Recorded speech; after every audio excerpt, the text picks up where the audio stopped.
தந்தை மகன் தூய ஆவியின் பெயராலே ஆமென்.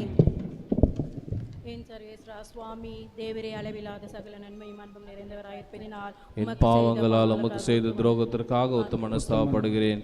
இனி இப்படி வர பிரசாதத்தின் உதவியால் இப்படி ஏற்பட்ட பாவங்களை செய்வதில்லை என்று உறுதியான மனதுடன் பிரதிஜ்ஞை செய்கிறேன். ஆமேன். இறை இயேசுவில் அன்புக்குரியவர்களே, தவக்காலத்தின் வெள்ளிக்கிழமையில் நாம் இன்று இருக்கிறோம். தவக்காலத்தின் முக்கிய நிகழ்வான சிலுவ பாதை வழிபாட்டை துவங்குகிறோம். இம்மானிடம் மீட்பு பெற தன்னையே தந்தை இறைவனுக்கு தகன பலியாக தந்த நம் ஆண்டவர் இயேசுவின் அன்பின் பாதையில் பயணிக்கின்றோம். அன்பே உருவான இறைவன் கன்னிமரியின் திருவயிற்றில் மனிதனாக உருவாகி இம்மண்ணில் பிறந்து அன்புக்கு சான்று பகர்ந்தார். ஏழை எளியவர்களுக்கு தன் வாழ்வை முழுமையாக அர்ப்பணித்து அவர்களின் விடுதலைக்காக உழைத்தார். உன்னை அன்பு செய்வது போல உனக்கு அடுத்திருப்பவரையும் அன்பு செய்வாயாக என்று அறைகூவல் விடுத்தார்.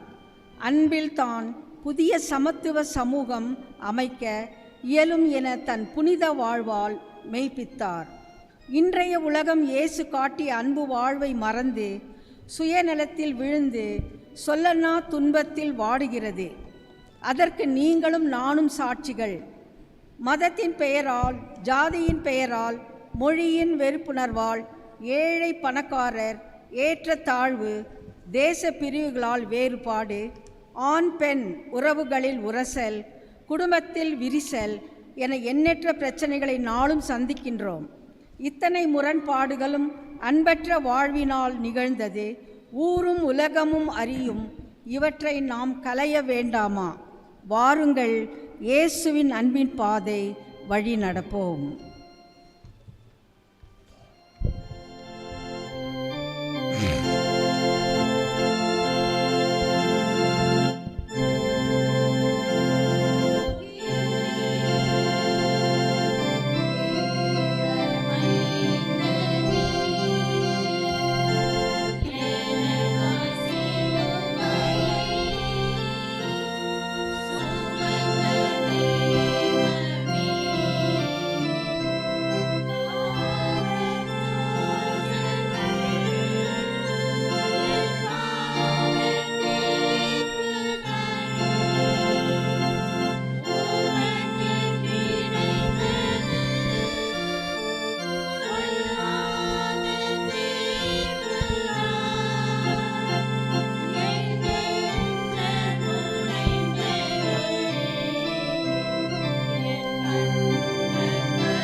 முதல் நிலை, இயேசு குற்றவாளி என தீர்ப்பிடுகின்றார். திவ்ய இயேசுவே, உம்மை ஆராதித்து வணங்கி உமக்கு நன்றியறிந்த ஸ்தோத்திரம் செய்கின்றோம். ஏனென்றால் அச்சிஷ்டபாரமான சிலுவையை கொண்டு உலகத்தை மீட்டு ரட்சித்தீர். யாரை பார்த்து யார் குற்றம் சொல்லுவது? யாருக்கு தீர்ப்பு சொல்லுவது? உலகத்திற்கே நியாயம் வழங்க வந்தவரை அநியாயமாக குற்றவாளி கூண்டில் நிற்க வைத்து விட்டார்கள். விந்தையான உலகம், வேடிக்கையான மனிதர்கள். இவர் செய்த குற்றம்தான் என்ன? அன்பை சொன்னது குற்றமா? ஆண்டவரின் அரசை பற்றி அறிவித்தது குற்றமா? குணமாக்கியது குற்றமா? உயிர்ப்பித்தது குற்றமா? பாவம் செய்யாதவன் அந்த பாவியின் மேல் முதல் கல்லை எரியேற்றும் என்று தானே நீதியை சொன்னார். ஆண்டவருக்குரியதை ஆண்டவருக்கும் அரசனுக்குரியதை அரசனுக்கும் கொடுங்கள் என்று தர்மத்தைத்தானே சொன்னார். ராஜதுரோகம் செய்தாரா அல்லது தேவதர்ஷனம் செய்தாரா? தவறு செய்தவர்களை மன்னியுங்கள், பகைவனுக்கும் அன்பு காட்டுங்கள் என்று சொன்னாரே. இவர் மன்னிக்க முடியாத அளவுக்கு எந்த குற்றத்தை செய்தார்? இவருக்கு ஏன் இந்த மரண தண்டனை அளித்தார்கள்?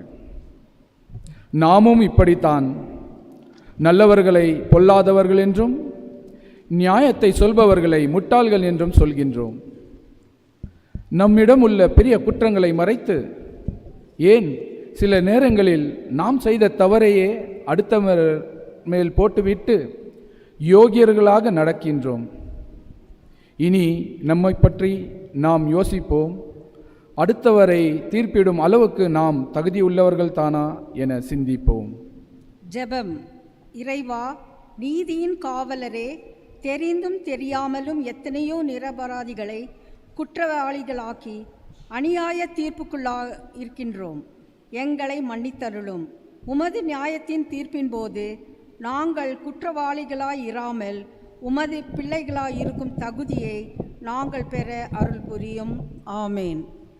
எங்கள் பேரில் தயவாயிரும் சுவாமி, எங்கள் பேரில் தயவாயிரும்.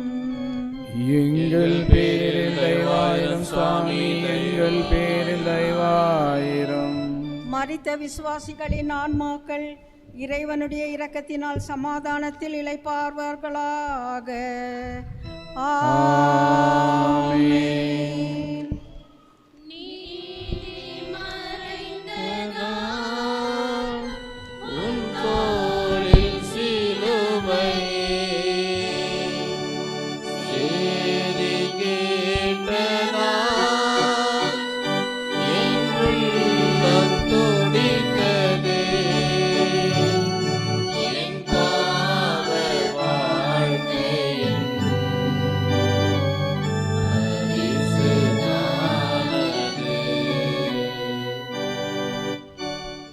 இரண்டாம் நிலை. இயேசு சிலுவையை சுமந்து கொண்டு வருகின்றார். திவ்ய இயேசுவே, உம்மை ஆராதித்து வணங்கி உமக்கு நன்றி அறிந்த ஸ்தோத்திரம் செய்கின்றோம். அதேனென்றால் அச்ச பாரமான சிலுவையை கொண்டு உலகத்தை மீட்டு ரட்சித்தீர். கசாப்பு கடைக்கு செல்லும் ஆட்டுக்கு தான் எங்கே போகின்றோம் என்பது தெரியாது. ஆனால் இந்த செம்மறிக்கோ கல்வாரி என்னும் கொலைக்களத்திற்குத்தான் செல்கின்றோம் என்பது தெரியும். ஆனாலும் அவர் மிரளவில்லை, ஏற்க மறக்கவும் இல்லை. அது பாரச் சிலுவை, மனிதர்களின் பாவச்சுமை என தெரிந்தும் கூட தயங்காமல் ஏற்றுக்கொண்டார். தான் கொல்லப்பட போகின்றோம் என தெரிந்தும் அவர் தன் சிலுவை பயணத்தை தொடர்கின்றார். பயணத்தின் போது களைப்புக்கு ஆங்காங்கே கிடைக்கப் போவது அடியும் உதையும் தான். தான் செல்லப்போவது கம்பள விரிப்பிலோ மலர் தூவிய மலர் பாதையோ அல்ல, கற்களும் முற்களும் நிறைந்த பாதைத்தான். இது தெரிந்தும் தன்னுடைய இறப்புக்கு முன்பே இறுதி யாத்திரை செல்ல இவருக்கு என்ன பைத்தியமா? ஆம், இவர் ஒரு பைத்தியம்தான். பாச பைத்தியம், அன்பு பைத்தியம். அதனால்தான் நம்முடைய பாவத்திற்கு பரிகாரம் செய்ய இவர் புறப்படுகின்றார். இன்று நம்மில் எத்தனை பேருக்கு எத்தனை இளைஞர்களுக்கு இத்தனைய தியாகம் உள்ளம் நெஞ்சுரமும் இருக்கின்றது. மற்றவர்களின் மீட்புக்காக, வாழ்வுக்காக மரணத்தையே தைரியமாய் எதிர்கொண்ட இந்த தளபதியின் படை வீரர்கள் என சொல்லிக் கொண்டிருக்கின்றோம் நாம். அந்த மாபெரும் குருவின் சீடர்கள் என சொல்லிக் கொண்டிருக்கும் சிலர் உண்மையாகவே அதற்கு தகுதி உள்ளவர்கள் தானா? இனியாவது அடுத்தவர்களின் சுமைகளை குறைக்க இந்த வீரனின், தளபதியின், குருவின் வழி நடப்போம். ஜெபம். இறைவா, எங்கள் பாவங்களை நாங்கள் ஏற்றுக்கொண்டு எங்கள் துன்பங்களையும் ஏற்றுக்கொண்டு உம்மை பின்தொடரவும் அடுத்தவரின் சுமையை குறைக்கும் குணமுள்ளவர்களாகவும் எங்களை மாற்றி அருளும். ஆமேன். எங்கள் பேரில் தயவாயிரும் சுவாமி, எங்கள் பேரில் தயவாயிரும். எங்கள் பேரில் தயவாயிரும் சுவாமி, எங்கள் பேரில் தயவாயிரும். மரித்த விசுவாசிகளின் ஆன்மாக்கள் இறைவனுடைய இரக்கத்தினால் சமாதானத்தில் இளைப்பார்வார்களாக. ஆமென்.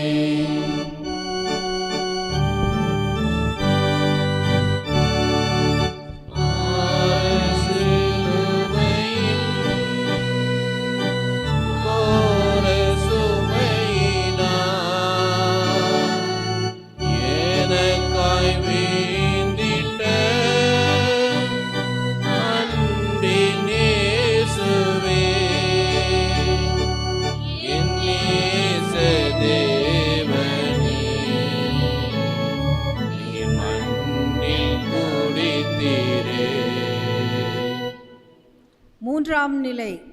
சிலுவையின் பாரத்தால் இயேசு கீழே விழுகிறார். திவ்ய இயேசுவே, உம்மை ஆராதித்து வணங்கி உமக்கு நன்றி அறிந்த ஸ்தோத்திரம் செய்கின்றோம். அது ஏனென்றால் அகிஷ்ட பாரமான சிலுவையை கொண்டு உலகத்தை மீட்டு ரட்சித்தீர். நேற்றிரவு தன் சீடர்களுடன் உண்டதோடு சரி, இன்னும் அவருக்கு உணவு கொடுக்கவோ தண்ணீர் கொடுக்கவோ யாருக்கும் மனம் வரவில்லை. இதுவரை அவருக்கு கொடுக்கப்பட்டவைகளோ முள்முடியும் சவுக்கடிகளும் தான். இதற்கு கைமாறாக அவர் என்ன செய்தார் தெரியுமா? தன் இரத்தத்தையே வார்த்து கொடுத்து கொண்டிருக்கின்றார். இப்போது சிலுவை பாரம் வேறு, தாளா முடியாத வேதனை. அவரது உள்ளம் சம்மதித்தாலும் சோர்ந்து போன உடல் உடன்பாட்டுக்கு வராமல் கீழே விழ சிலுவையும் அவர் மேல் சாய்கிறது. அவரால் என்ன செய்ய முடியும்? எழுவதற்கு முயற்சிக்கின்றார், முடியவில்லை. ஒருவரது பாரத்தையா அவர் சுமந்தார்? உலகின் பாரத்தை அல்லவா சுமந்தார். அன்று திமிர்வாதம் பிடித்தவனை ஒரு நொடியில் எழச் செய்தவர் இதோ எழுவதற்கு முடியாமல் தவிக்கின்றார். அந்த கொடிய சேவகர்களோ அவரை உதைத்து தரையில் புரட்டி எடுக்கின்றன. புழுதியில் புரட்டி எடுக்கப்பட்ட பூவாய் அவர் துவண்டு விட்டார். யாரால் அவருக்கு இந்த தண்டனை? யாருக்காக இந்த வேதனை? நம்மால் தானே, நமக்காகத்தானே. ஒருவேளை அந்த கவர்னர் பிலாத்து தன் பதவியை துச்சமென நினைத்து நீதியை காப்பாற்ற நினைத்திருந்தால் இவ்வளவு கொடுமைகள் நிகழ்ந்ததை குறைத்திருக்கலாம் அல்லவா? அவனுக்கு பதவி முக்கியமாகி விட்டது. அவனைப் போலத்தான் இன்றைய மனிதர்களாக நாமும் பதவியை காப்பாற்றிக்கொள்ள, அந்தஸ்தை காப்பாற்றிக்கொள்ள எதை வேண்டுமானாலும் செய்ய தயாராக இருக்கின்றோம். முகஸ்துதிக்காகவும் நமக்கு வேண்டியவர்கள் என்பதற்காகவும் நியாயத்தை புறக்கணித்து எதையும் செய்கின்றோம். பாவிகளை துன்பத்துக்கு உள்ளாக்குகின்றோம். தகுதியுள்ளவர்களை புறக்கணித்து தகுதியில்லாதவர்களை தேர்வு செய்து உதவி அளிக்கின்றோம். இனிமேலாவது முகசுதிக்காகவும் அந்தஸ்துக்காகவும் பணத்திற்காகவும் நியாயத்தை கைவிட்டோம் என்றால், கடமையில் தவறி கொண்டிருந்தால் நாம் செய்யும் இந்த சிலுவப்பாதை பொருளற்றதாக பொழுதுபோக்காகத்தான் இருக்கும். இனி நியாயத்தை செய்வோம், நீதியை நிலைநாட்டுவோம். ஜெபம். இறைவா, எங்கள் மீது இறங்கி நீதிக்காகவும் நியாயத்திற்காகவும் வாழும் மனிதர்களாக எங்களை மாற்றியருளும். ஆமேன். எங்கள் பேரில் தயவாயிரும் சுவாமி, எங்கள் பேரில் தயவாயிரும். எங்கள் பேரில் தயவாயிரும் சுவாமி, எங்கள் பேரில் தயவாயிரும். மரித்த விசுவாசிகளின் ஆன்மாக்கள் இறைவனுடைய இரக்கத்தினால் சமாதானத்தில் இளைப்பார்வார்களாக. ஆமென்.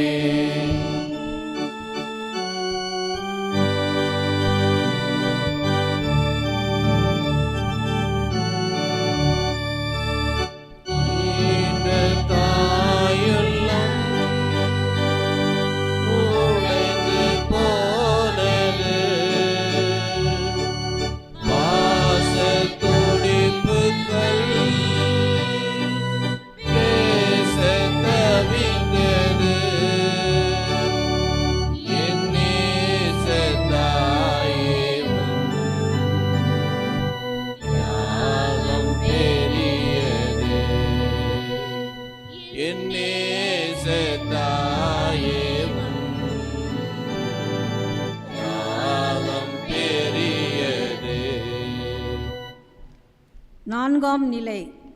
இயேசுவும் அவர் தாயும் சந்திக்கின்றனர். திவ்ய இயேசுவே, உம்மை ஆராதித்து வணங்கி உமக்கு நன்றி அறிந்த ஸ்தோத்திரம் செய்கின்றோம். அது ஏனென்றால் அச்சிஷ்ட பாரமான சிலுவையை கொண்டு உலகத்தை மீட்டு ரட்சித்தீர். 3 வயதில் தாயை கண்டதும் அம்மா அம்மா என அமுதமொழி பேசி தத்தி தத்தி ஓடி வந்த மகன் 33 வயதில் இதோ அம்மா என்று அழைக்கக்கூட முடியாமல் தள்ளாடி தடுமாறி அருகில் வருகின்றார். கார்த்திகை தீபம் போல் பிரகாசித்து அவரது கண்கள் பஞ்சடைந்து பரிதாபமாய் தெரிகின்றன. எதிரில் 10 மாதம் சுமந்து ஈன்றெடுத்த அன்னை அன்று உச்சி முதல் பாதம் வரை முத்தத்தால் குளிப்பாட்டி தான் வளர்த்த மகனை இன்று உச்சி முதல் பாதம் வரை அவரை இரத்தமும் புழுதியுமாய் அவரது உடலை சொந்தம் கொண்டாடி கொண்டிருப்பதை பார்க்கின்றாள். முத்தமிட்ட அன்னையின் உதடுகள் திறக்க முடியாமல் ஒட்டி கொண்டிருக்கின்றன. முத்தம் பெற்ற மகனின் கண்களும் ஒட்டி போய் இருக்கின்றன. மழலை மொழி பேசிய மகனின் இதழ்களும் மௌனமாகி விட்டது. அன்று அள்ளி அணைத்த அன்னையின் கரங்களும் இப்போது அசைவுற்று இருக்கின்றது. இருவரது கண்களும் எண்ணங்களை பரிமாறிக் கொள்கின்றன. தன்னை பெற்று வளர்த்த ஆளாக்கியதற்காக நன்றி அம்மா என கண்ணீரை சொரிக்கின்றார் மகன். உன் பாடுகளில் பங்கு பெறும் பாக்கியத்தை எனக்கு அளித்தாயே, உனக்கு நன்றி மகனே என பதிலுக்கு கண்ணீர் சுரைக்கின்றாள் தாய். போய் வரட்டுமா என பார்வையால் பிரியாவிடை கேட்கின்றான் மகன். சாக போகின்ற மகனுக்கு எதை சொல்லி வழி அனுப்புவாள் இந்த அன்னை? இதயத்துக்குள் பூகம்பம் ஏற்பட்டது போல அவள் துடித்து போனாள். இவ்வளவு கொடுமைகள் நடந்த பிறகும் வேதனைகள் வாட்டினாலும் வந்துவிடு மகனே என்று அழைத்தாரா? இல்லை. உலகம் மீட்கப்பட வேண்டும், மனிதர்கள் ரட்சிக்கப்பட வேண்டும் என்பதற்காக தன் மகனையே தாரை வார்த்து கொடுத்து விட்டாள். இன்று நம்மில் எத்தனை பேர் ஊர் நன்மைக்காக நம் பிள்ளைகளை அனுப்ப தயாராக இருக்கின்றோம்? அவளைப் போல பெரிய தியாகம் செய்ய முடியாவிட்டாலும் குறைந்தது பங்கு கோயிலில் திருபலி பூசைக்கு உதவி செய்ய நமது பிள்ளைகளை அனுப்புகின்றோமா? சிந்திப்போம், பார்ப்போம். ஜெபம். அம்மா, தியாகத்தால் எங்கள் கண்களை திறந்து விட்டாய். அளவுக்கு எங்களால் தியாகம் செய்ய இயலவில்லை. ஆனாலும் உமது தியாகத்தில் 1000ல் 1 பங்காவது நாங்கள் செய்யும் நல்ல உள்ளத்தை நாங்கள் பெற எங்களுக்காக வேண்டிக் கொள்ளும் தாயே. ஆமேன். எங்கள் பேரில் தயவாயிரும் சுவாமி, எங்கள் பேரில் தயவாயிரும். எங்கள் பேரில் தயவாயிரும் சாமி, எங்கள் பேரில் தயவாயிரும். மரித்த விசுவாசிகளின் ஆன்மாக்கள் இறைவனுடைய இரக்கத்தினால் சமாதானத்தில் இளைப்பார்வார்களாக.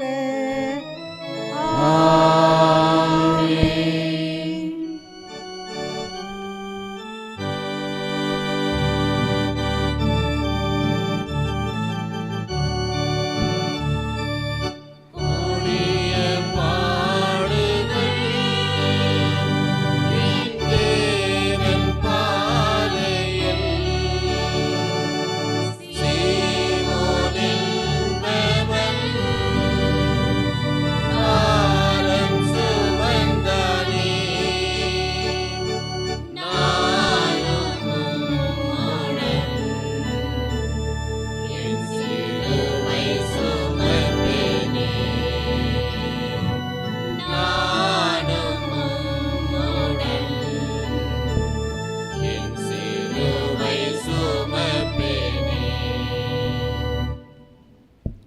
ஐந்தாம் நிலை.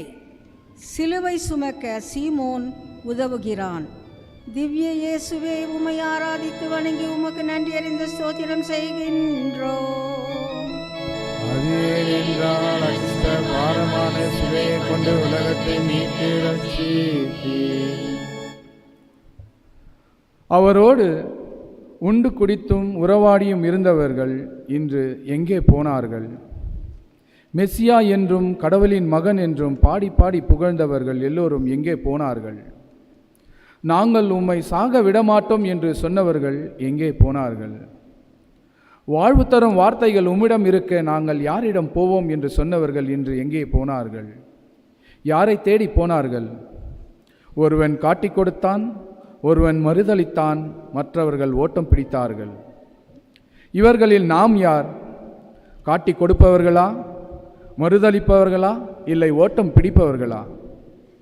சகோதரனின் இன்பத்தில், நண்பனின் இன்பத்தில் பங்கு பிரித்து கொள்ளும் நாம் அவர்களின் துன்பத்தில் பங்கு கேட்கின்றோமா? பணம் இருந்தால் போதும் எங்கேயும் செல்வேன், பதவி கிடைத்தால் போதும் எங்கேயும் ஒட்டிக்கொள்வோம் என்ற மனமுள்ள கேடுகட்ட மனிதர்களாகத்தானே நாம் வாழ்கின்றோம். பணம் இருக்கின்ற மனிதர்களிடம் ஒட்டி உறவாடுகின்றோம். பணம் இல்லாத போது அவர்களை கண்டதும் இல்லாமல் ஓடுகின்றோம். இதோ இந்த சீமோன் இயேசுவிடம் எந்த பரிச்சயமோ உதவியோ பெறாதவனாயிருந்தும் அவருக்கு உதவி செய்கின்றான். நமக்காகத்தான் இயேசு பாடுபட்டார், குருதி சிந்தினார், பல சித்திரவதைகளுக்குள்ளானார். அவருக்கு நன்றியாக நாம் என்ன செய்கின்றோம்? பெரிய தியாகம் செய்ய வேண்டாம். நமது பாவத்தை குறைத்து அவரது பாரத்தை குறைத்தாலே போதும். இயேசுவின் பாடுகளில் சீமோன் பங்கேற்றது போல நமது நண்பர்களின் துன்பத்தில் நாமும் பங்கேற்போம். நமது பாவங்களுக்காக இயேசு பரிகாரம் செய்தது போல நமது நண்பர்களின் பாவங்களுக்காக நாமும் பரிகாரம் செய்வோம். ஜெபம். இறைவா, எங்களது நன்றி கெட்டத்தனத்தை மன்னித்து எங்கள் பாவங்களுக்காகவும் எங்கள் நண்பர்களின் பாவங்களுக்காகவும் பரிகாரம் செய்யும் நன்மதை எங்களுக்கு தந்தருளும். ஆமேன். எங்கள் பேரில் தயவாயிரும் சுவாமி, எங்கள் பேரில் தயவாயிரும். எங்கள் பேரில் தயவாயிரும் சுவாமி, எங்கள் பேரில் தயவாயிரும். மரித்த விசுவாசிகளின் ஆன்மாக்கள் இறைவனுடைய இரக்கத்தினால் சமாதானத்தில் இளைப்பார்வார்களாக. ஆமென்.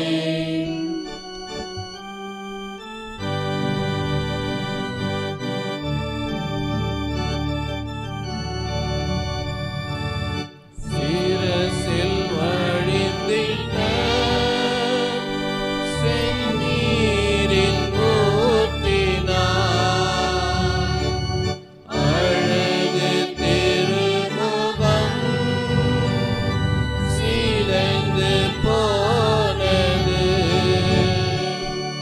தூய்மை மறைந்ததே,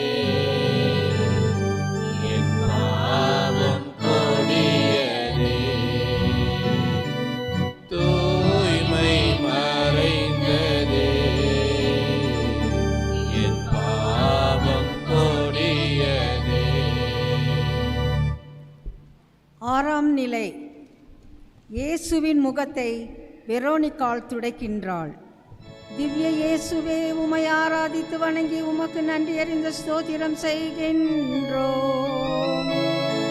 அதே நின்றார் சிஸ்டர் பாரமான சிலுவையை கொண்டு உலகத்தை ரட்சித்தீர். தலையிலே முள்முடியால் உண்டாக்கப்பட்ட இரத்த நீர்வீழ்ச்சி முகம் முழுக்க பாய்ந்து ஓடியதன் வடுகளோடு பாவைகளின் பாதம் பட்ட புழுதி மண்ணுக்கு புகலிடம் கொடுத்தது. பூமகன் இயேசு வருகின்றார் வேடிக்கை பார்க்க வந்த வெரோனிக்காள் வெள்ளை துணியோடு நல்ல எண்ணத்தோடு முன்வந்து அவரின் முகத்தை துடைக்கின்றாள். இன்றைய சூழ்நிலையில் ஒரு பெண் ஆணுக்கு நிகர் அந்தஸ்தை பெற எப்படியெல்லாம் அவதியுறுகின்றாள் என்பதை நாம் அறிவோம். இந்த 21ஆம் நூற்றாண்டிலே இப்படி என்றால் 2000 ஆண்டுகளுக்கு முன்பு எப்படி இருந்திருக்கும்? அதோ அந்த மனிதனுக்கும் அதோ அந்த பெண்ணுக்கும் உதவி செய்தால் யார் என்ன சொல்வார்களோ, என்ன நினைப்பார்களோ? அழுக்காய் அலங்கோலமாய் கிடைக்கும் அந்த மனிதனை தொட்டு தூக்கினால், உதவி செய்தால் நமது கௌரவத்திற்கு குறைவு ஏற்படுமா என பயந்து வெட்கப்பட்டு அவஸ்தையில் இருப்போரை பார்த்தும் பார்க்காதது போல் நாம் சென்று விடுகின்றோம். 2000 ஆண்டுகளுக்கு முன் வாழ்ந்த ஒரு பெண்ணுக்கு இருந்த வீரமும் ஈரமும் இந்த நூற்றாண்டில் வாழும் நமக்கு இருக்கின்றதா? நல்லதை செய்ய நாம் ஏன் பயப்பட வேண்டும்? நாம் ஏன் வெட்கப்பட வேண்டும்? ஜெபம். இறைவா, எங்களின் அன்றாட வாழ்வில் துன்பத்தில் இருப்போர், ஆபத்தில் இருப்போர், வியாதிகளால் அவதியுறுவோர் என எத்தனையோ பேரை சந்திக்கும் எங்களை அந்த வெரோனிக்காலை போல துணிவும் இரக்கமும் உள்ளவர்களாக மாற்றியருளும். ஆமேன். எங்கள் பேரில் தயவாயிரும் சுவாமி, எங்கள் பேரில் தயவாயிரும். எங்கள் பேரில் தயவாயிரும் சாமி, எங்கள் பேரில் தயவாயிரும். மரித்த விசுவாசிகளின் ஆன்மாக்கள் இறைவனுடைய இரக்கத்தினால் சமாதானத்தில் இளைப்பார்வார்களாக.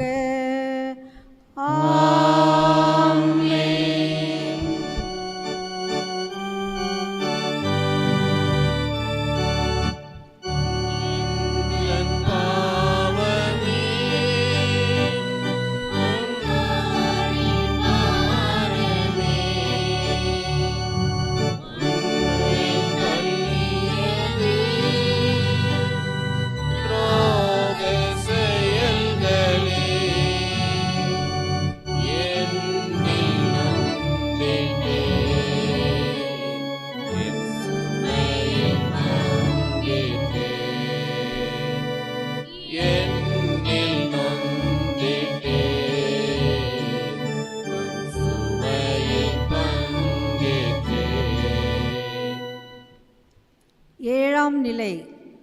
இயேசு இரண்டாம் முறையாக கீழே விழுகின்றார்.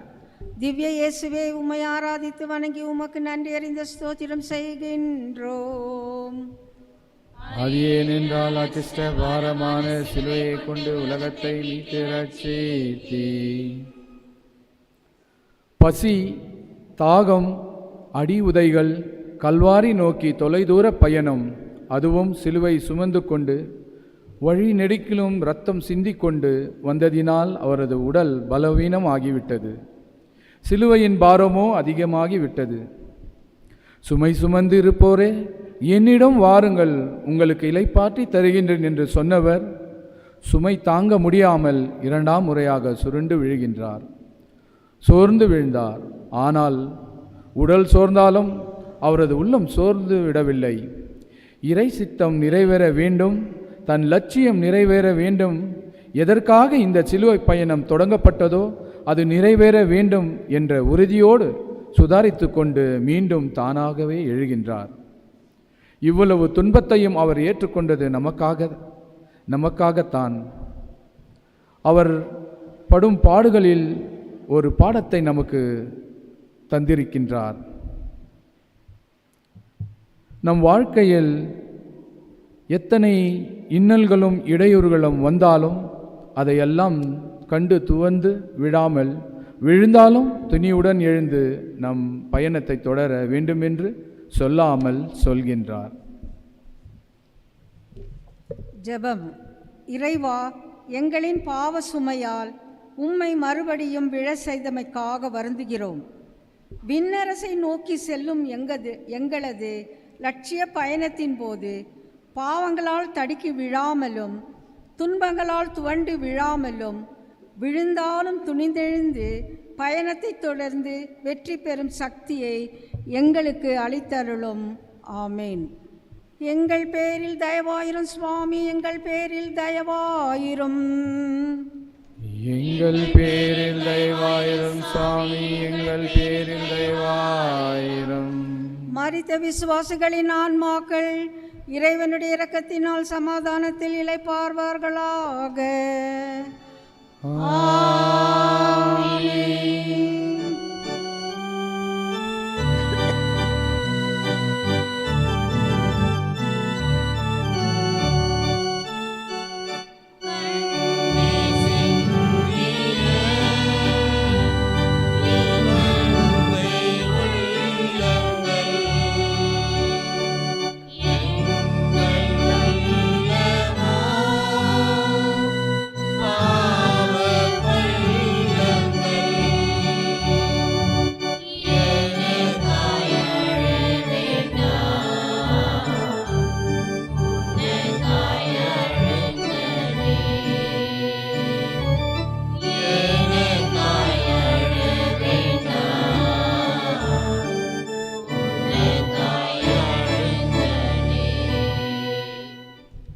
எட்டாம் நிலை.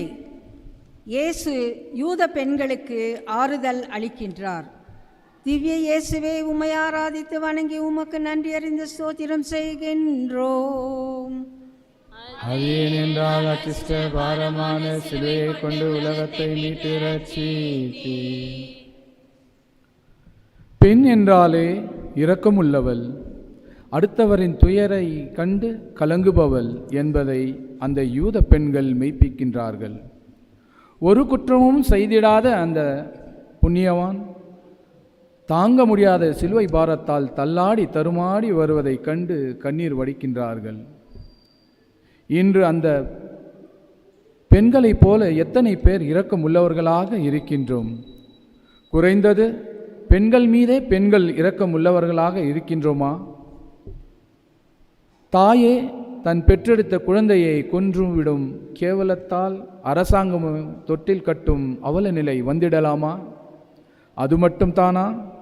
தன் வீட்டிற்கு வந்த மருமகளை எப்படியெல்லாம் துன்புறுத்துகின்றோம். மருமகள் பருத்தி சேலையை கட்டினாலும் அது பட்டு சேலையாக தெரிகின்றதே மாமியாருக்கு. அது ஏன்? இன்று வரதட்சணை கொடுமையால் மாமியாரால் சித்திரவதைக்கும் எத்தனை ஸ்டவ்வுகள் வெடித்து கொண்டிருக்கின்றன. திருமணமான சில மாதங்களிலே தாலி தொங்கிய பல கழுத்துகளில் சேலை தொங்குகின்றது. ஏன் இந்த கொடுமை? மருமகளும் நம்மைப் போல ஒரு பெண்ணுத்தானே, நாமும் ஒரு வீட்டின் மருமகள் தானே. நமது மகளும் இன்னொரு வீட்டிற்கு மருமகளாக போகிறவள் தானே என சிந்திப்பது உண்டா? இனிமேலாவது நமது எண்ணங்களை மாற்றுவோம். இனி தாயை போல இருப்பது மாமியாருக்கு நலம், மகளை போல் இருப்பது மருமகளுக்கு நலம், பெண்கள் பெண்களாக இருப்பது அனைவருக்கும் நலம். ஜெபம். இறைவா, இன்றைய உலகில் பெண்களுக்கு ஆண்களால் மட்டுமல்ல பெண்களாலும் கொடுமைகள் நடக்கின்றன. அதே சமயம் பெண்களால் ஆண்களும் துன்பம் வருகின்றன. இனி யாருக்கும் துன்பம் இல்லாமல் தாயாய் தாரமாய் மகளாய் தந்தையாய் கணவனாய் அவரவர் நிலையில் அடுத்தவரை அன்பு செய்து வாழ அருள் புரிவீராக. ஆமேன். எங்கள் பேரில் தயவாயிரம் சுவாமி, எங்கள் பேரில் தயவாயிரம். எங்கள் பேரில் தயவாயிரம் சாமி, எங்கள் பேரில் தயவாயிரம். மரித்த விசுவாசிகளின் ஆன்மாக்கள் இறைவனுடைய இரக்கத்தினால் சமாதானத்தில் இளைப்பார்வார்களாக. ஆமென்.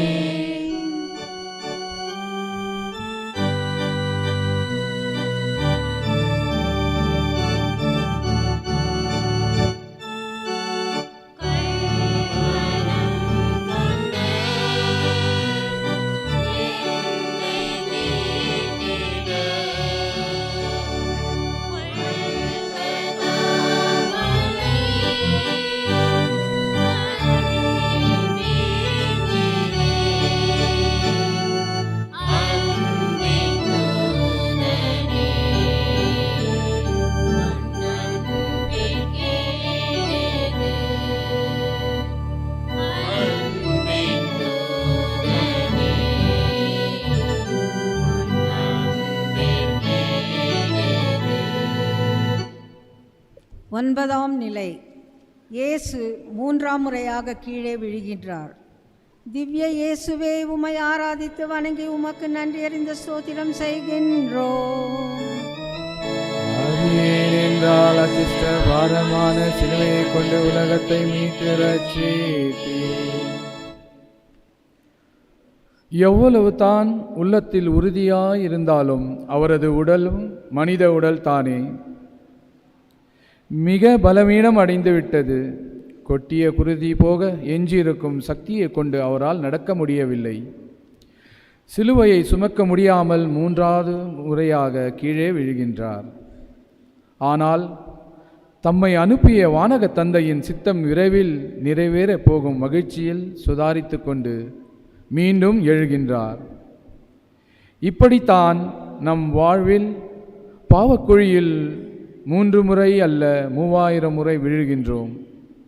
நாம் எல்லாம் உடலால் உறுதி உள்ளவர்கள், ஆனாலும் உள்ளத்தாலும் ஆன்மாவினால் பலவீனமானவர்கள். அதனால் பாவ சகதியில் விழுகின்றோம். அதை விட்டு எழ சக்தியற்றவர்களாக, முயற்சி அற்றவர்களாக, மனம் இல்லாதவர்களாக இருந்து விடுகின்றோம். சில நேரங்களில் பாவ சகதிகள் துடைத்து கொண்டு எழுந்து நடந்தாலும் சிறுத்தையிடம் இருந்து தப்பிய மான் சிங்கத்திடம் சிக்கிய கதை போல இந்த பாவ சமுதாயம் பாவக்குழியில் மீண்டும் பாவத்திற்கு நம்மை இழுத்து கொள்கின்றது. ஆன்மா பலம் இல்லாதவர்களே இப்படி அகப்பட்டு கொள்கின்றார்கள். எனவே உடல் சோர்ந்தாலும் ஆன்மாவை சோர்ந்து விடாமல் பார்த்து கொள்ள வேண்டும். சிந்திப்போம். ஜெபம். இறைவா, நாங்கள் உலகத்தையே எங்களுடையதாக்கிக் கொண்டாலும் ஆன்மாவை இழந்தாம் எல்லாம் வீணே என்பதை உணர்ந்து கொண்டோம். நாங்கள் அடிக்கடி அருட்சாதனைகளை பெற்று ஆன்மாவை பலமுள்ளதாக்கிக் கொண்டு பாவமற்றவர்களாய் விசுவாசத்தில் உறுதியுள்ளவர்களாய் வாழ அருள் புரிவீர்களாக. ஆமேன். எங்கள் பேரில் தயவாயிரும் சுவாமி, எங்கள் பேரில் தயவாயிரும். எங்கள் பேரில் தயவாயிரும் சுவாமி, எங்கள் பேரில் தயவாயிரும். மரித்த விசுவாசிகளின் ஆன்மாக்கள் இறைவனுடைய இரக்கத்தினால் சமாதானத்தில் இளைப்பார்வார்களாக. ஆமென்.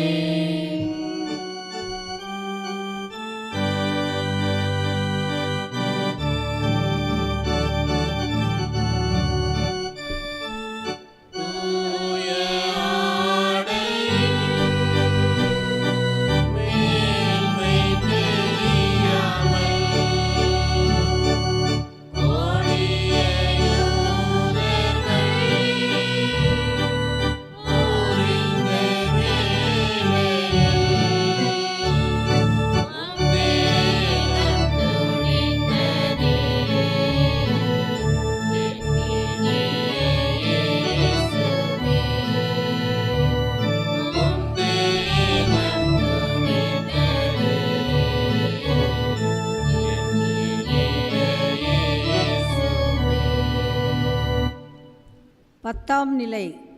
இயேசுவின் உடைகள் உரியப்படுகின்றன. திவ்ய இயேசுவே, உம்மை ஆராதித்து வணங்கி உமக்கு நன்றி அறிந்த ஸ்தோத்திரம் செய்கின்றோம். அதேன் என்றால் அச்சிஷ்ட பாரமான சிலுவையை கொண்டு உலகத்தை மீட்டு ரட்சித்தீ. உடன் இருந்தவர்கள் ஓடிவிட அவரோடு கல்வாரி வரை வந்தது அவர் உடுத்தியிருந்த உடை மட்டுமே. அத்தனை அடி உதைகளும் கவலைப்படாமல் அவரோடு ஒட்டி கொண்டிருந்தது அந்த உடை மட்டுமே. அவருக்கு விழுந்த அடிகளுக்கும் உண்டான காயங்களுக்கும் அவற்றை எல்லாம் சகித்து கொண்டு அவர் காட்டிய பொறுமைக்கும் அந்த உடை மட்டும் அவரது உடல் மீது இல்லாதிருந்தால் அவரை மனிதராக கருத முடியாது.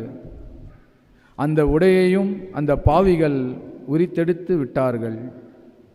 செய்த கொடுமைகள் போதாது என்று அவரை மானபங்கப்படுத்தி பார்ப்பதில் அந்த மடையர்களுக்கு பெரும் மகிழ்ச்சி. இந்த கேவலத்தை மனசாட்சி இல்லாத மனிதன் கூட ஏற்றுக்கொள்ள மாட்டான். இதோ இந்த நிரபராதி ஆடையிழந்து மானமிழந்து நிர்வாணமாய் நிற்கின்றார். பணத்திற்காகவும் பதவிக்காகவும் அடுத்தவரின் சபலத்திற்கு உள்ளாக்குகின்றோம். துகிலுறுப்பு, ஆடைக்குறைப்பு சர்வசாதாரணமாய் நடந்து கொண்டிருக்கின்றது. இவர் நிர்வாணமாய் நிற்பதற்கு என்ன காரணம்? பணம் சம்பாதிப்பதற்காகவா, இல்லை பதவி பிடிப்பதற்காகவா? நம்மை மீட்பதற்காகத்தான், நமக்கு இரட்சணியம் தருவதற்காகத்தான் அன்று அவர் வெட்கப்பட்டார், தலைகுனிந்தார். சிந்திப்போம். ஜெபம். இறைவா, எங்கள் பாவங்களால் உம்மை மனநோக செய்ததை நினைத்து வருந்துகிறோம். கண்ணீர் விட்டு அழுகிறோம். எங்களை மன்னித்து ஞானஸ்தானத்தில் எங்களுக்கு அளித்த வெள்ள ஆடையை கொண்டு நாங்கள் எங்கள் ஆன்மாவையும் உடலையும் காத்துக்கொள்ளும் வரம் அருள்வீராக. ஆமேன். எங்கள் பேரில் தயவாயிரும் சுவாமி, எங்கள் பேரில் தயவாயிரும். எங்கள் பேரில் தயவாயிரும் சாமி, எங்கள் பேரில் தயவாயிரும். மரித்த விசுவாசிகளின் ஆன்மாக்கள் இறைவனுடைய இரக்கத்தினால் சமாதானத்தில் இளைப்பார்வார்களாக. ஆமென்.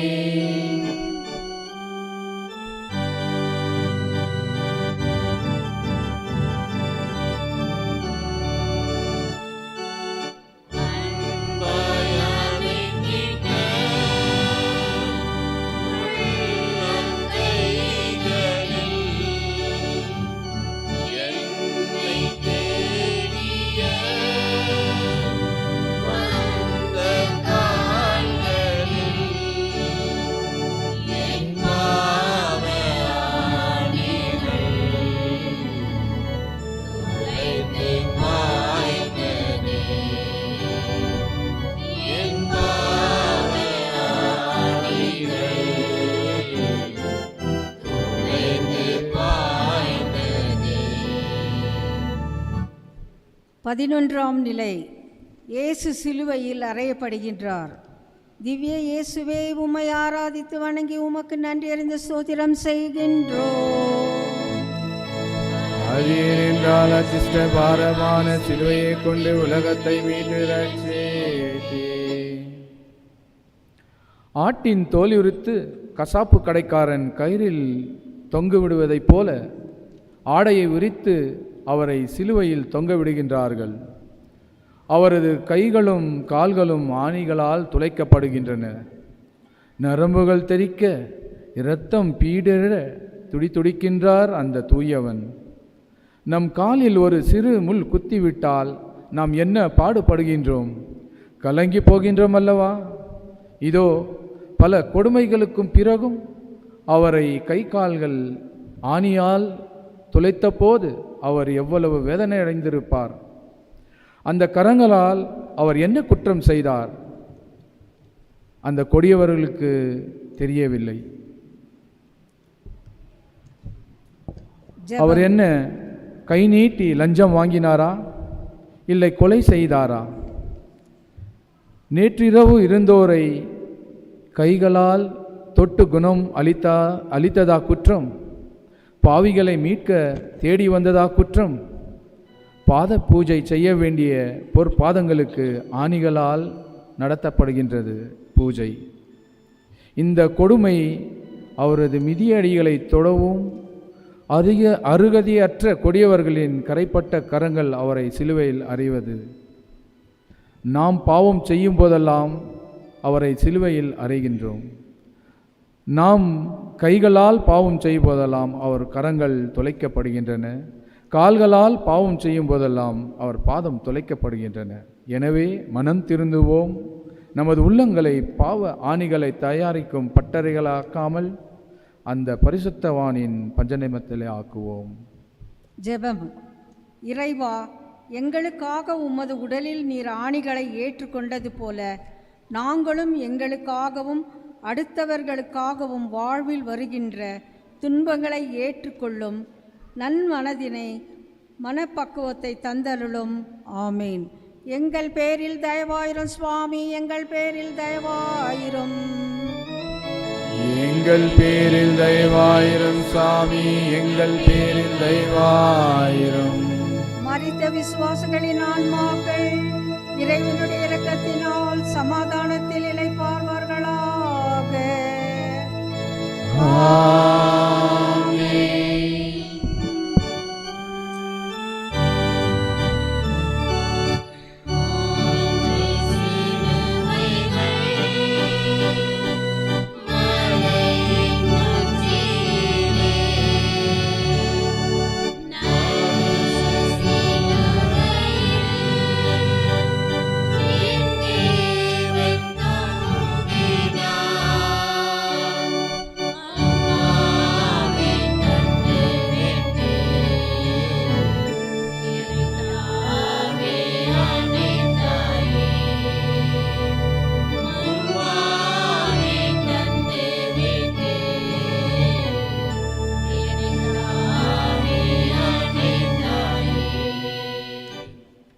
பன்னிரெண்டாம் நிலை.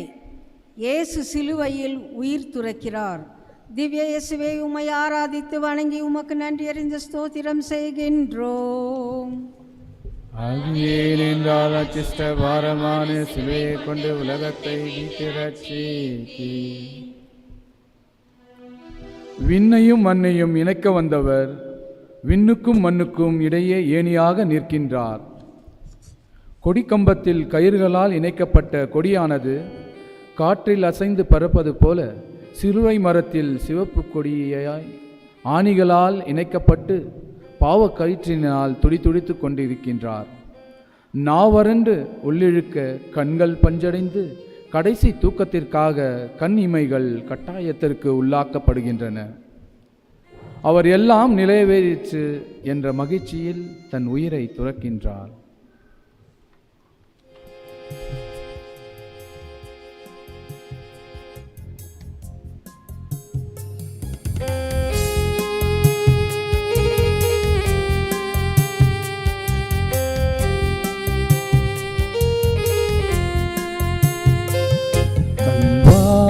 கல்வாரி சிகரமதில்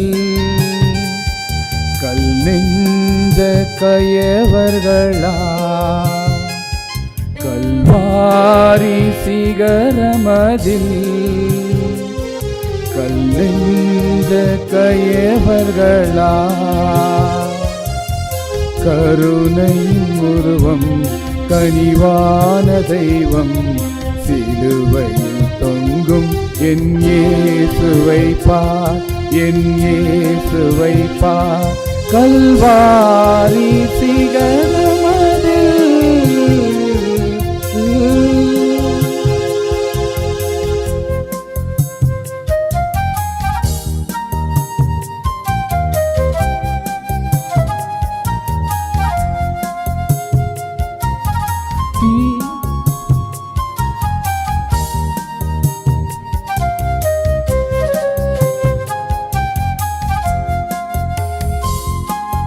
தீர்ப்பிடா என்று சொன்ன என் இயேசுவின் நிலைமையை பார் குருதியில் நனைந்திருக்கும்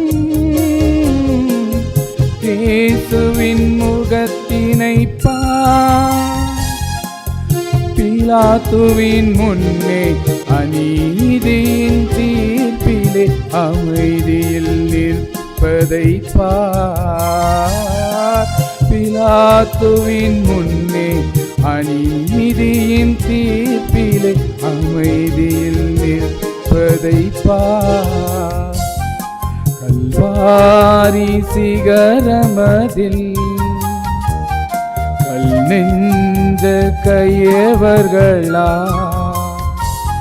கல்வாரி சிகரமதில் கல் நெஞ்ச கயவர்களா கருணையின் உருவம் கனிவான தெய்வம் சிலுவையில் தொங்கும் என் இயேசுவை பார் என் இயேசுவை பார் கல்வாரி சிகரமதில்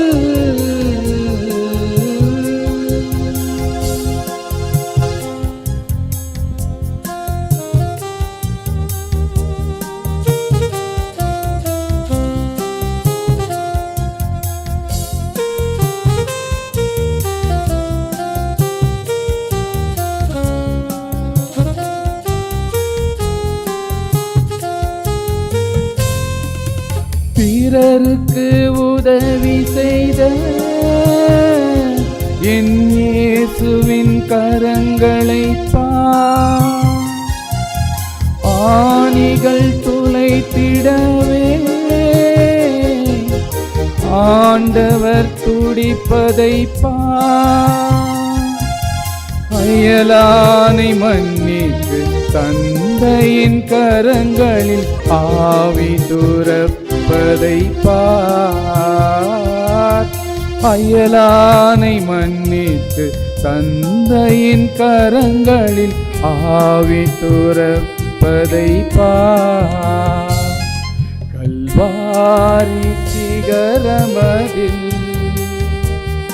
கல் நெஞ்ச கயவர்களா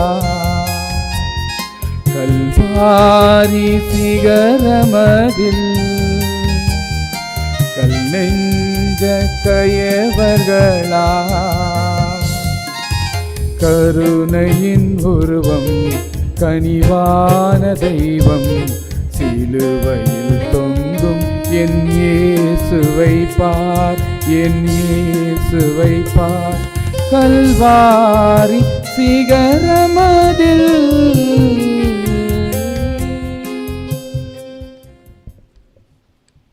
ஜெபம். இறைவா, எங்கள் ஆன்மாவின் மதிப்பை உணர்ந்த நீர் உம் உயிரையே அளித்தீர். இப்போது நாங்கள் எங்களின் ஆன்மா விலை மதிப்பற்றது என்பதை உணர்கின்றோம். அதை என்றென்றும் நாங்கள் போற்றி பாதுகாத்து விசுவாசத்தில் நிலைத்து வாழ அருள்வீராக. ஆமேன். எங்கள் பேரில் தயவாயிரும் சுவாமி, எங்கள் பேரில் தயவாயிரும். எங்கள் பேரில் தயவாயிரும் சாமி, எங்கள் பேரில் தயவாயிரும். மரித்த விசுவாசிகளின் ஆன்மாக்கள் இறைவனுடைய இரக்கத்தினால் சமாதானத்தில் இளைப்பார்வார்களாக.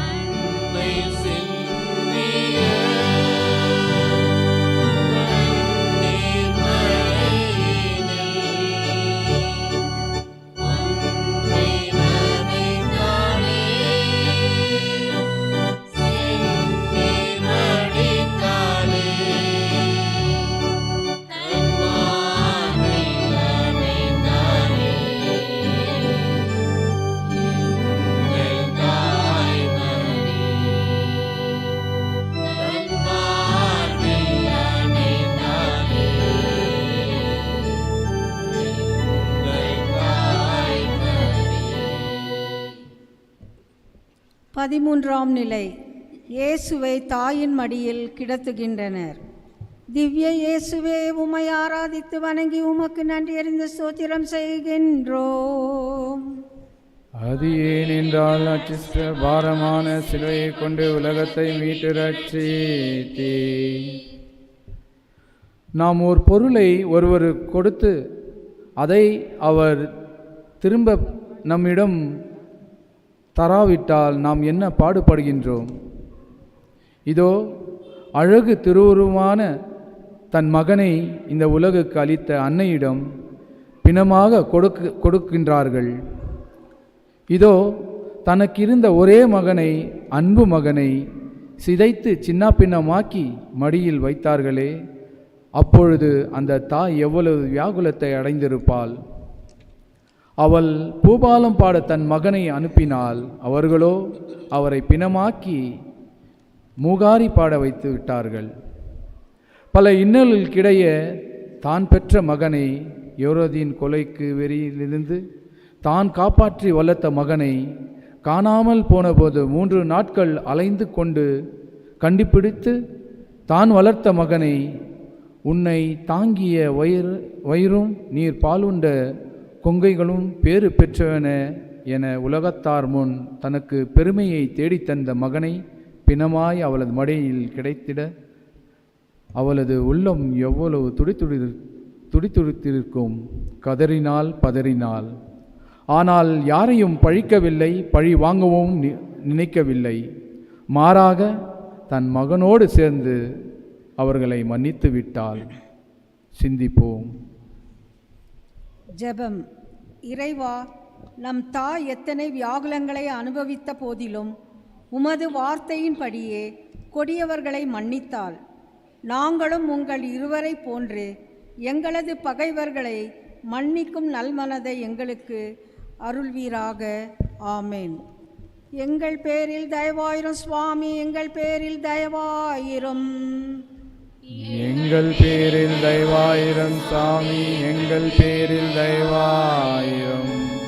மரித்த விசுவாசிகளின் ஆன்மாக்கள் இறைவனுடைய இரக்கத்தினால் சமாதானத்தில் இளைப்பார்வார்களாக.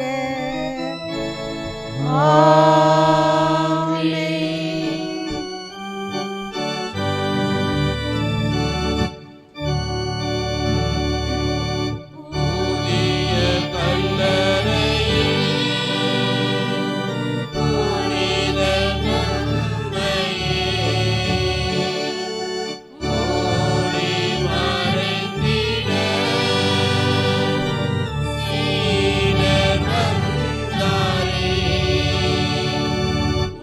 Wow.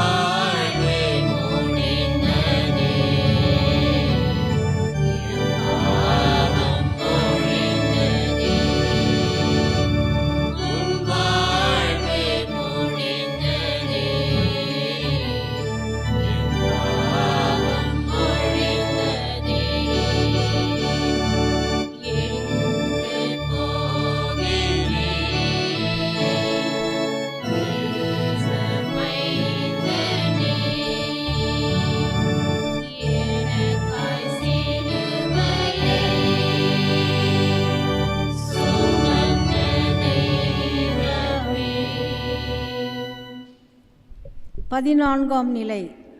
இயேசுவின் உடலை அடக்கம் செய்கின்றார்கள்.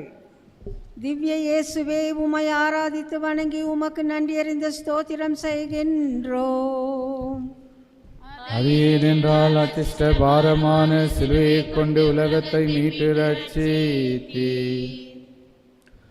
அவர் பிறப்பதற்கு இடம் தராத மனிதன், அவர் உலகில் வாழ்வதை விரும்பாத மனிதன் அவரை புதைப்பதற்கு இடம் தருகின்றான். இன்று மனிதர்கள் உருப்படியாக செய்கின்ற வேலை அடுத்தவருக்கு குழி பறிப்பதும் அடுத்தவருக்கு சமாதி கட்டி சந்தோஷப்படுவதும் தான்.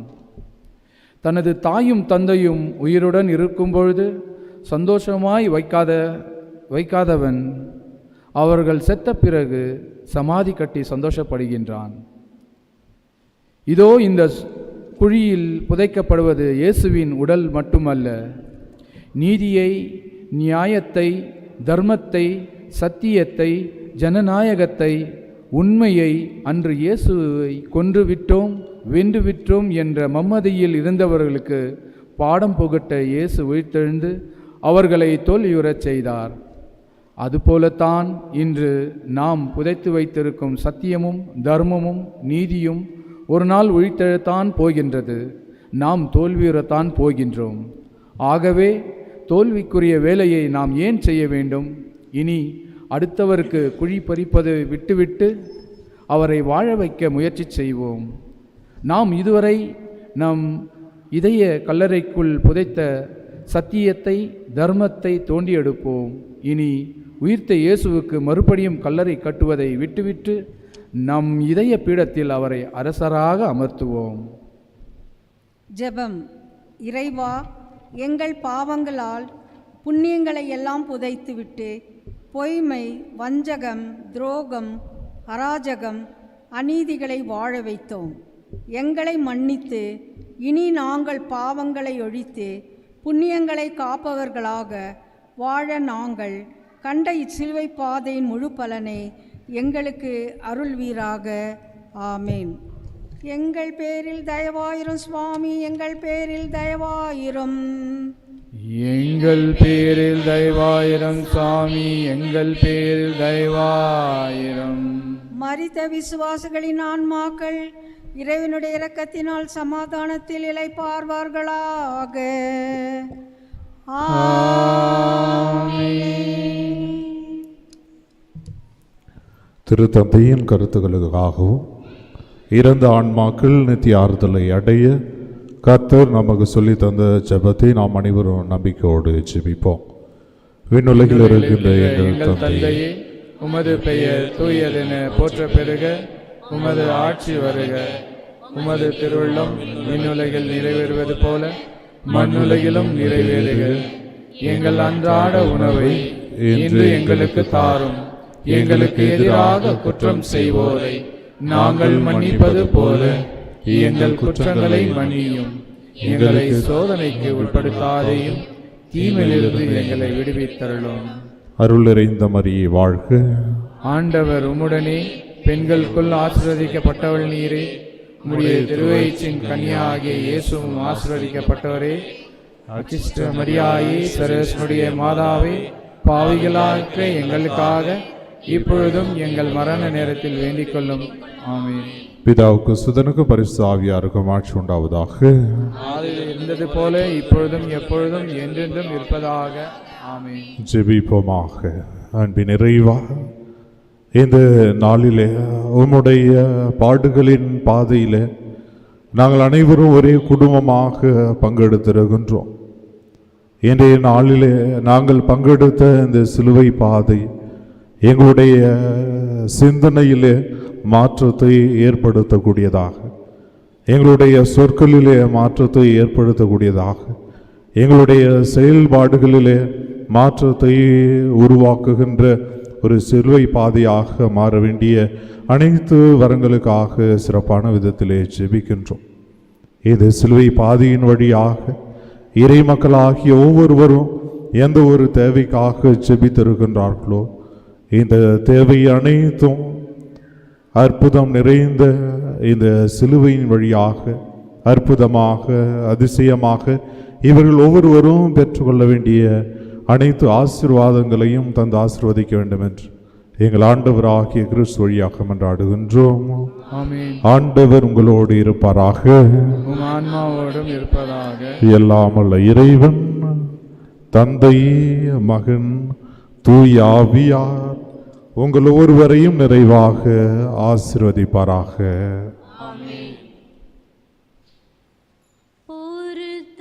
அருளும் ஏன் தந்தாய் உமது மக்களின் பாவங்களை